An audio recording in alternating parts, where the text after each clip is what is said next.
Čaute ľudia, máme tu také video, no skôr shorts, jakoby. No, čiže s touto official matchball na Euro 2024 si kopneme 5 priamakov a uvidíme, či sa s nimi dobre kope. Takže teraz idem kopnúť druhý priamak s mäkkou loptou. Takže ideme to skúsiť. A ja som dal gól, tá druhá lopta, to je Euro, môjho kamoša Romana, ktorého vidíte v pozadí. Čiže dávam gól. A teraz sa ideme pozrieť na Champions League loptu. Ideme na druhú. Druhá strana. Počkaj. Tento bolo tak po zemi, vidíte, ľahko tento. Ale ideme na druhú stranu. To bolo tak po zemi, iba. A druhá bude už vyššie.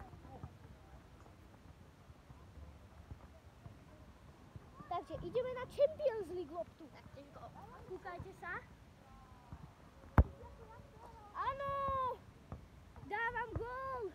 A teraz Pekný. ideme na tretí priamy kop. A Pekne. Pekne, tak si dám gól. Čiže vyhodnotené. Vlastne ešte dva. Ideme posledný priamy kop s loptou Champions League. Ak dám, tak to bude vyrovnané. Ak nedám, tak mäkká lopta je síce lepšia, ale podľa mňa túto penaltu, teda priamy kop, to som kopol s loptou Champions League, no tak si myslím, že aj tak je lepšia.